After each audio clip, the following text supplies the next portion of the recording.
Mother Mama Mai Chiwenga mini valoi azosvika pakupindura manetizens kuti vedwe regai kuramba muchindi antagonizer. We don't owe you any explanation. Pane zviri kuitika nevana naMary Chiwenga. Welcome back to your channel. Please don't forget to like and subscribe. So Mama Mini vaisa ma exercises avari kuita nemwana Christian Guveya Junior. Vari kupota vachimanya vachiedza kuti vadzikise weight yavo mwana achibva ngodecidawo kuti avajoine. Saka pane riu ravaposta vari mujimu vachimanya vachimonita kuti mwana ari kujima kusvikira papi. So pana vauyawo vane muono wavo vabvunza vakati Mary anombouya kuzoona vana here o munovaendesa vana vanoona amai vavo vachiri kufema kubereka kunorwadza. Mary is suffering. Mama ndobva vangopindura vakati before I answer to that, why should we report to you our kids activities and who they see and where? So mama vari kuti ivo vaneta kuramba vachingoti hoi vachisekerera vamwe vanhu vachidambukira. Zvimwe zvacho guys munotoona kuti senyika tine zvakawanda zvatinokanganisa. Munhu akangoda kungotisekerera tinobva taramba tongonyongosha nyaya yacho. Handiti pakambotaurwa here paya vanhu pavakaisa muono wavo kuti dei mama magona kumboti Mary apote achiona vana. Mama wacho vati alright zviri munzeve ndichasvitsa nyaya iyi kuna baba.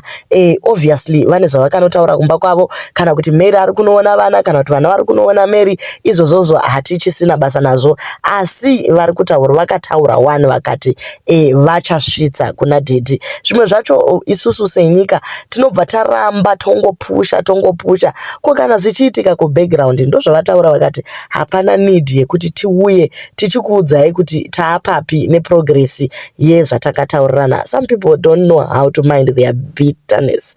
They don't know how to mind their business. And guys, unotoshamsika kuti people have got their own marriages, they have got their own homes that are failing. Inini nekuona kwangu Mini Valoi is actually investing so much in these kids. She's very involved. There was a time when she went to kunotamba volleyball kuchikoro kwemwanasikana wake. Pavakaenda vana kuno Christian wakuchechi, she was there vakasonesa vakadai vakamira semhuri. Izvezvi pane ma Christmas shoot apa. Ndimbomira nyama Christmas shoot izve hatina kutora mapikicha. Asi tiri kuti panyaya yema Christmas shoot iyi mama vakaita zvakare last year vakapoza nevana pakafamba zvakangonaka.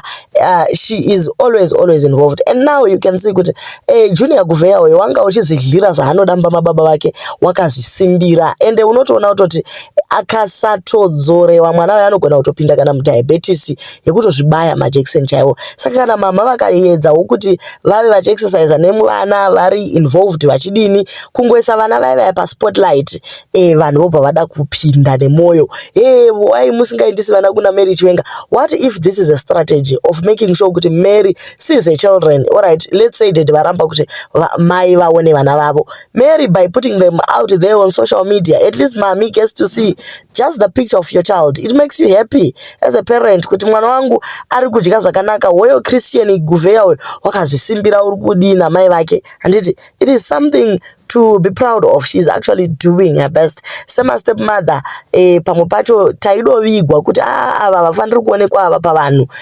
Hatidi kutaura nyaya dzavastepmother, asi tichazoitaura umwe musi.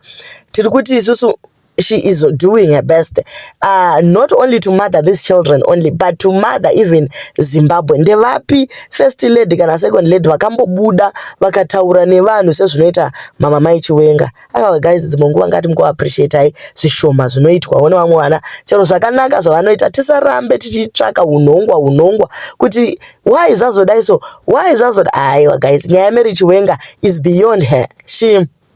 She came in later. Vanhu vatorambana. She came in patova ne bad blood. Saka let's not put it on her kuti akorekte zvinhu izvi. Akaedzawo paanokwanisa, and hatisi kuziva what if it was corrected.